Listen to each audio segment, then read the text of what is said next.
And with me in the studio is i24 News London correspondent Jonathan Sacerdoti. Good evening. Good evening. Good to have you. Good to be back. I just love your accent, and I'm trying not to do a British accent right now. Let's start with what are the main reforms that Prime Minister Cameron wants to be passed in the EU?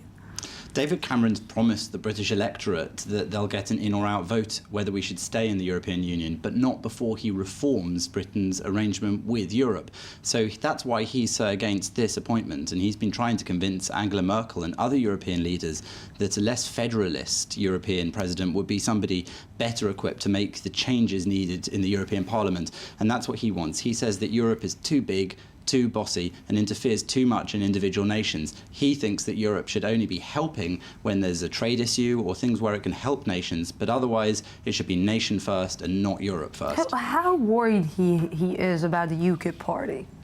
Well, UKIP obviously did very well in the European elections, and what many see that as being symbolic of is that the British public perhaps share this opinion, that Europe has too big a control over their lives and that laws should be made in Britain and not in Europe. And that's why David Cameron is now very keen to take a firmer position when he's negotiating with Europe, in order that when he comes to offer this referendum to the people, the Conservative Party can claim back some of those Eurosceptic voters that have for this election gone over to UKIP, perhaps to show their dissatisfaction with the situation as it is. So if we want to take one step, let's say, one look into the future, how the general elections are going to look like?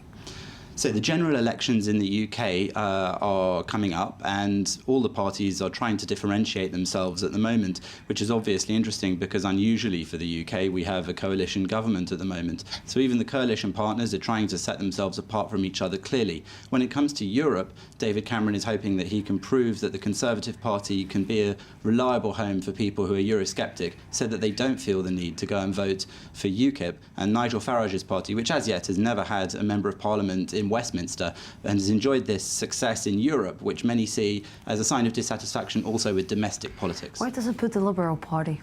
Well, the Liberal Democrats are assumed to be on a route to disaster in the general election. They were last election's protest vote. Many students voted for them, and then they went along in the coalition with the Conservative Party's plan to triple tuition fees for universities. And of course that meant that many of their student voters are very unlikely to vote for them again in the next general election. But they're hoping that their involvement in what has been a fairly successful coalition government... It's got to do with Nick Clegg, their leader? Well, Nick Clegg is obviously trying to set himself apart from David Cameron, which he can do clearly. And the Liberal Democrat parties under Nick Clegg say that they have been a controlling influence on the Conservative Party, toning down some of the tougher austerity measures that might have been taken without them in government. So they hope that they can still keep some of the support they've had in the past. Yes, Jonathan Sacerdoti, thank you very, very much. Good to have you here in the studio.